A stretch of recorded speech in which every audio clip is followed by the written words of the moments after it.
So here's an update. Yesterday we talked about this Elon Musk. Yeah. 90, but not 90, yeah. a 9% stake in Twitter, which makes him the largest shareholder. Yeah. And we have an update that as of this morning, he's taken a seat on the board of directors. Yeah. Taken a seat on the board. I love how Parag here. Yeah. Taken is the right word. Yeah. There was that, what's her name? That Shirav Virjan, that lady whose name sounds like the lady parts, who was on Joe Rogan. He just walked in and he's like, the seat taken?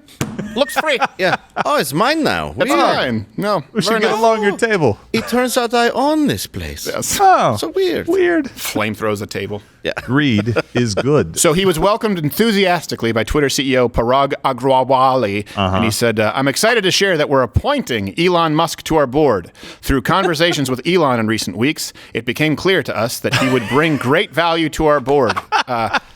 No, Elon chimed in. He did? Yeah. Publicly. Let's see this. Which I like.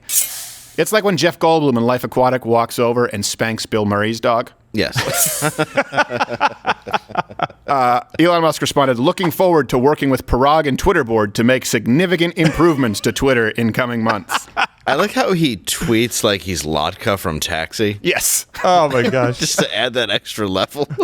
Thank you very much. Yeah. So you think Parag seriously had a conversation where they were like, yeah, Elon's going to be great. We have to put him on the board. Well, this will allow him to have an active role, by the way, in things like, the banned user accounts, tweets that have been suspended. Or, for example, when there were all those death threats made against me, people posting my addresses and posting my address on Twitter. I was like, no, we'll leave it up. I'm like, I don't understand the rules. I'm like, you're not supposed to. No. So he should actually have some... Well, he should have the ability to influence policies at Twitter. Yeah. I don't know if he will. I'm hoping he's that guy. That guy who gets power and actually does something good with it. He seems like it so far. Right. Yes, he does. Yeah. And of course, the Gestapo, the left, they're furious. Especially your favorite guy, Mr. Robert Reich. Robert Reich. I'm not going to say Reich for Reich. He's definitely the third. Clearly threatened, I guess, by what this may mean. Do we have his? Yeah. What could possibly go wrong with an oligarch determining what constitutes free speech? Don't you love how we went from the left? You always used to use these arguments. We would talk about YouTube or Facebook or Twitter, for example, with the New York Post story, or us quoting the CDC being banned. They say, "Oh yeah, it's a private company; they can do what they want." Now they're like, "This is too important to be in the hands of oligarchs." Right. That's exactly. So only Elon Musk is the oligarch? Yeah. And by the way, his version of free speech is, hey, stop banning stuff. Right. So maybe we'll start his version there. of free speech is actually called free speech. Yeah, it's pretty crazy. You should look it up. Sort of like his version of green policy. His version of, renewable energy was actually creating products that people wanted, as opposed to forcing and like California, which he had to leave. Think about that for a second. Cars that you wanted. That'd be like a Nazi being like, I guess I have no place in Deutschland anymore. No. I miss you. I'll have to go over to America. The train stopped running on time. Yes. I'm the loneliest Nazi. Yes. In the world. No home. No more Jews. No chamber to pull the switch. I will miss you, Germany. Exactly.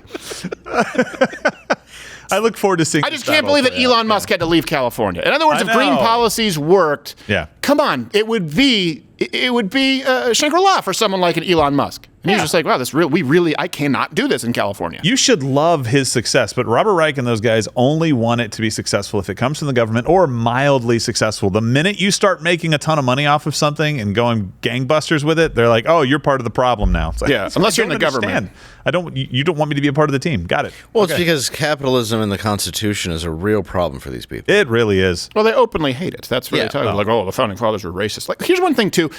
When people try and say, or just as American as you are. No, hold on a second. But you're talking about wanting to break down institutions and norms. You're like, well, that's because it's patriarchy.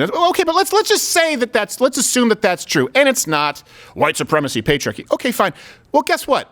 Those are the institutions of this country. So let's assume that they're all bad. And of course they're not. But if we use your argument, you still hate this country. There's no way around it. I just want to improve it. Not if you want to fundamentally change what makes this. It's like, I like Oreos. Really? I just think it should be chocolate chip cookies. Well, you don't like Oreos. Yeah, I love the Constitution except for, serious parts of it. Yeah. I just want to change most of it. Namely, the main points of it. Yeah. What You know, would the it stuff that change? makes this country great. I just want to get rid of that Yeah, part. let's just Right. move that stuff out. They're like, well, if you look at the comma on the Second Amendment and right to bear arms, okay, so what's your solution? No right to own guns whatsoever. Okay. yeah. That seems a little more extreme. How about free speech there? Not entirely sure. So much. Watch Louder with Crowder live, Monday through Thursday, 10 a.m. Eastern.